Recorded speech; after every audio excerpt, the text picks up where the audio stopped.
আসসালামু আলাইকুম প্রিয় শিক্ষার্থীরা, আমি শিরিন সুলতানা চলে আসলাম তোমাদের ইজি বাংলা প্রথম পত্র বইটির প্রত্যেক প্রকার গল্পে টাইপ 2 শব্দার্থ টিকা নিয়ে আলোচনা করতে। অর্থাৎ আমরা এখন এমসিকিউ আলোচনা করব।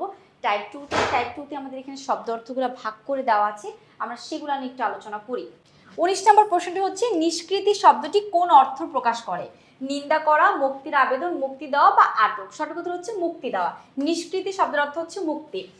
20 মৌন অবলম্বন অর্থ কি? মৌন অবলম্বন হচ্ছে চুপ থাকা, মনে না রাখা, মধু সংগ্রহ, চিৎকার করা। উত্তর হচ্ছে চুপ থাকা। মৌন অবলম্বন শব্দের অর্থ হচ্ছে চুপ থাকা। খলিফা মামুন চুপ করেছিল।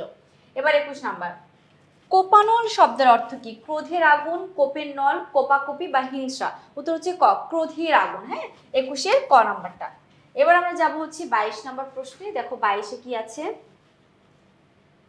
22-এ আছে প্রত্যপ্রকার অর্থ কি? প্রত্যপ্রকার অর্থ হচ্ছে উপকারী উপকার করা। উপকারী উপকার, তার মানে হচ্ছে 2 নাম্বারটা। হ্যাঁ, 2 নাম্বার, উপকারী উপকার করা। অভিরুচি শব্দের অর্থ কি? অভিমান, ইচ্ছা, অভিনয় বা অনিচ্ছা। উত্তর হচ্ছে 3, ইচ্ছা। অভিরুচি শব্দের অর্থ হচ্ছে ইচ্ছা। এবার আসি আমরা 24 নাম্বার। 24-এ কি আছে? খলিফা অর্থ কি? খলিফা অর্থ খালি গা। এটা কিন্তু একেবারে না। তারপর কি একটা অপশন দিয়েছে, খালি গা। এটা তো একেবারে আমাদের মনে হচ্ছে এটা কোনোভাবেই হবে না। প্রতিকার, একদমই না। প্রতিনিধি, মানে যিনি বাদশাহ তাকেই খলিফা বা প্রতিনিধি বলা হয়। উত্তর হচ্ছে 2।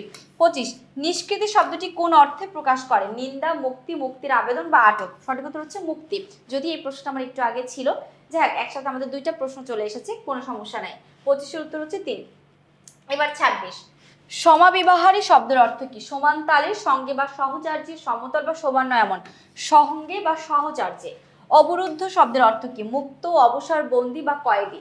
অবরুদ্ধ শব্দের অর্থ হচ্ছে বন্দী। হ্যাঁ, 2 নাম্বার। এবার আসে 28 রোষানক্ত নয় বলতে নিচের কোনটি বোঝাচ্ছে? শান্ত চোখ, লাল চোখ, ক্রোধে লাল চোখ বা অস্থির চোখ। উত্তর হচ্ছে 3 নাম্বার, ক্রোধে লাল চোখকে রোষানক্ত বলা হচ্ছে।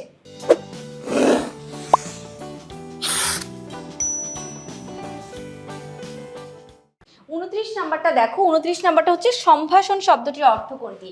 সাদরে বরণ, সম্বোধন, স্বাগতম বা আনন্দের সঙ্গে। উত্তর হচ্ছে 2, সম্বোধন করা। হ্যাঁ, প্রতীতি অর্থ কি? প্রেম, প্রত্যয়, প্রীতি, বিশ্বাস বা ধারণা। উত্তর হচ্ছে 4 নাম্বার, প্রতীতি মানে বিশ্বাস বা ধারণা। তারপরে ক্রোধ বা রাগের আগুন বলতে নির্দেশ করে দাবানলকে, প্রধানলকে, অশ্রু অনলকে বা কোপানলকে। উত্তর হচ্ছে কোপানলকে। প্রচন্ড পরিমাণে রাগান্বিত হওয়াকে কোপানল বলা হয়ে থাকে। এবার আসি 32-এ বন্ধুত্বের অনুভূতিতে আনন্দিত চোখে নিচের কোনটি নির্দেশ করে?